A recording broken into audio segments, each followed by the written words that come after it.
Pour la première escale, on va mettre les voiles, cap sur un archipel méconnu que peu de gens doivent pouvoir situer sur une carte. Et pourtant, son nom vous est forcément familier. Ce sont les Bermudes et leur fameux triangle. Alors Loïc, il y a une vraie légende autour de ces îles. Ça relève presque du paranormal, non? Bonjour d'abord. Bonjour Laurent, absolument, c'est une île qui a fait fantasmer beaucoup de gens. Alors on vous en parle depuis longtemps, tout simplement parce que déjà, les Bermudes, c'est un territoire d'outre-mer britannique. Effectivement, vous avez raison, peu de gens peuvent le situer sur une carte. En fait, les Bermudes, c'est 3 points.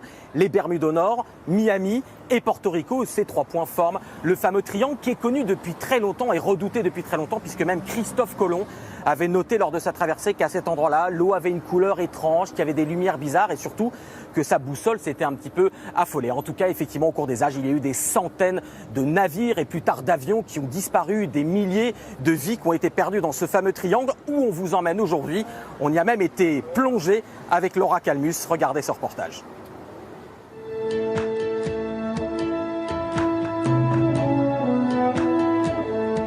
Partir en excursion autour des Bermudes est un dilemme. Comment résister à l'appel de ces eaux bluffantes de beauté? Mais comment être sûr de revenir de ce bout d'océan mortel qui a englouti tant de vies?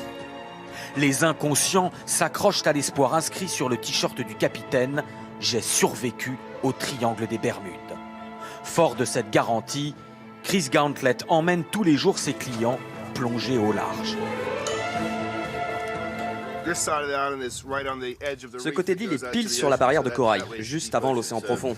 C'est pour ça qu'il y a plein d'épaves géniales ici. Là, mes clients sont un peu anxieux, mais ça va aller.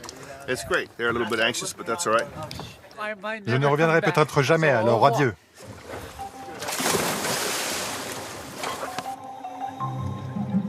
Après un dédale de canyons et de grottes sous-marines, les plongeurs atteignent le fond.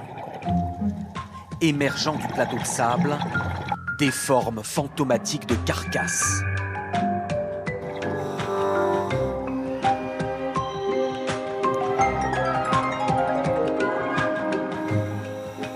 Ici, une antique roue à aubes. Un peu plus loin, un moteur d'avion et son hélice. Là, une coque couchée sur le flanc. Autant de navires à jamais engloutis par le mystérieux triangle. Les Bermudes sont l'une des plus fantastiques concentrations d'épaves de tous les océans du globe. J'ai jamais vu un truc comme ça. Toutes ces épaves, la clarté de l'eau, c'était dingue. Qu'est-ce qui a bien pu précipiter tous ces bateaux par le fond? Ce pêcheur bermudien a déjà vécu des phénomènes étranges.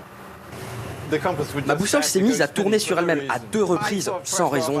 Je pensais que j'avais quelque chose de métallique à côté qui l'a perturbé, mais non. Et puis ça s'est arrêté d'un coup. Mais pour les scientifiques, il n'y a pourtant pas de mystère. On sait que le champ magnétique aux Bermudes est un peu déformé à cause de la masse volcanique qui compose l'île.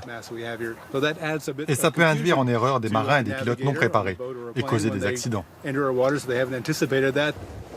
Les Bermudiens sont d'ailleurs pour la plupart des descendants de naufragés.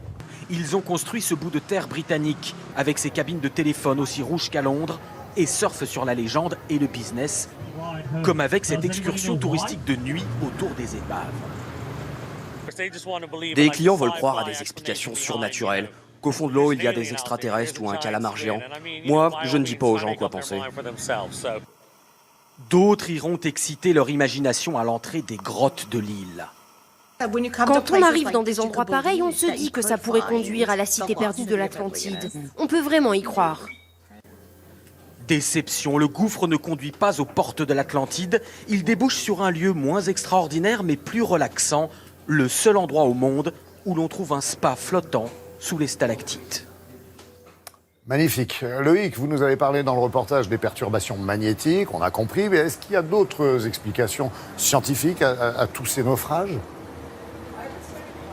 Alors il pourrait y en avoir une autre, notamment des poches de gaz, des poches de méthane sous la mer. Et des scientifiques ont fait l'expérience que si des poches de méthane se libèrent, eh bien, en fait, la portance de l'eau est beaucoup moins forte. Et ils ont fait l'expérience avec un bateau, avec des poches de méthane en dessous, et le bateau, eh bien, coule. Ça pourrait être une explication. L'autre explication, elle est scientifique, mais elle est tout simplement statistique. C'est qu'en fait, le triangle des Bermudes, c'est une zone extrêmement grande qui a toujours été très fréquentée par des bateaux commerciaux. Et donc, le fait qu'il y ait autant d'accidents, finalement, statistiquement, vu l'étendue de la zone, ça n'est pas si étonnant que cela. Bon, pour finir, est-ce que les Bermudes ont d'autres secrets à nous livrer? Bien sûr, vous avez tous entendu parler du mystérieux triangle, mais vous connaissez les Bermudes par ça, le Bermuda, l'indispensable accessoire de l'été. Eh bien, ça vient des Bermudes, le Bermuda, d'où son nom. Et alors, c'est arrivé comment? C'était des serveurs aux Bermudes il y a plus d'un siècle qui portaient cette tenue pour ne pas avoir chaud. Et la marine royale britannique l'a vu. Les officiers de la marine royale britannique l'ont adopté. Ils ont trouvé que c'était très bien. Et d'ailleurs, Winston Churchill avait un mot. Il disait « Le short est la plus grande abomination qui soit en matière de mode ». Sauf si c'est un Bermuda et qu'il vient des Bermudes. Décidément, Churchill disait des choses très justes et il avait bien raison. Merci Loïc et à très bientôt. Bravo pour le chic. Allez.